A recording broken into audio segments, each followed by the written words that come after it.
This review contains spoilers. 1.2 Make it stop. The first episode of Kiss Me First wasn't short on mystery and questions, whether that's about the nature of Azana, Adrian and Red Pill, or the real lives of Leila and Tess, our wayward heroines.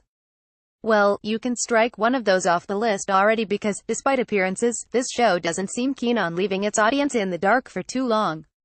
In general, Kiss Me First has all the hallmarks of a writing team behind other genre-defying and defining television, whether that's Skins or, to a lesser extent, Dates. Bryan Elsley Productions don't play by the rules very often, and it's what he does within the confines of teen drama, or anthology, rom-com, that makes the end results so fascinating. We've only seen 2 hours of this latest effort so far, but I'm betting there are a lot more surprises to come.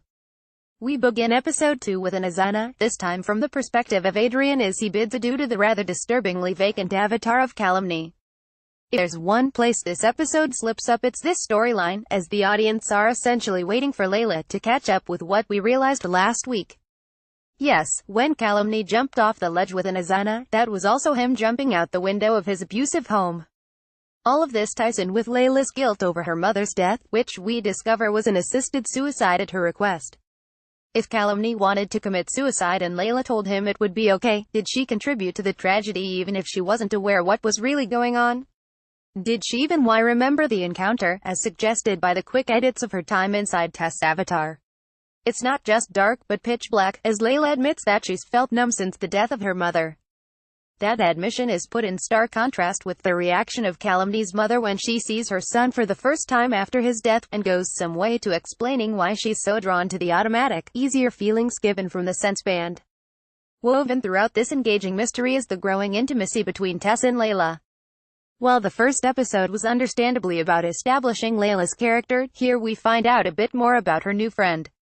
Tess has an unnamed disorder that has a lot of the ups and downs of bipolar, and we come to understand that we met her during one of her up days.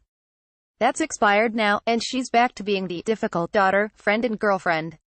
We get the sense that Leila is the first person to show her kindness and understanding in a long, long time, and that alone explains why she might want to be friends. Leila's motivations are a little more complex, with the sapphic vibes present in every action she takes, whether that's smelling her clothes, eating her tape, or wearing her lingerie. It's obsession, but also a yearning for closeness and yet another mode of escape. The final sequence puts the show in a particularly interesting place, with Adrian, close to being exposed for what he really is, forcing Leila to go to a seemingly utopian part of Azana that contains her mother at a simpler time in both of their lives. As we leave her, it doesn't look as though she is aware of what's happened, but we can assume she doesn't stay there for the remainder of the series. Dangling mysteries. Did Tess do something she can't recall during that up year? Who was that teacher who approached Leila in the cafe, and what were his motives? Will Jonty become more involved in the dark side of the show, or is he just here for comic relief? It's been clear from the start that Leila is uncomfortable simply being herself in the present moment. Whether she's playing war games in Azana, trying on Tess' personality, or reliving memories of her ailing mother as if they were happening, there's not a single moment when she's not trying to get out of her own mind. Can she really resist Adrian's promise of a life free of pain and regret? Read Caroline's review of the previous episode. She did something here.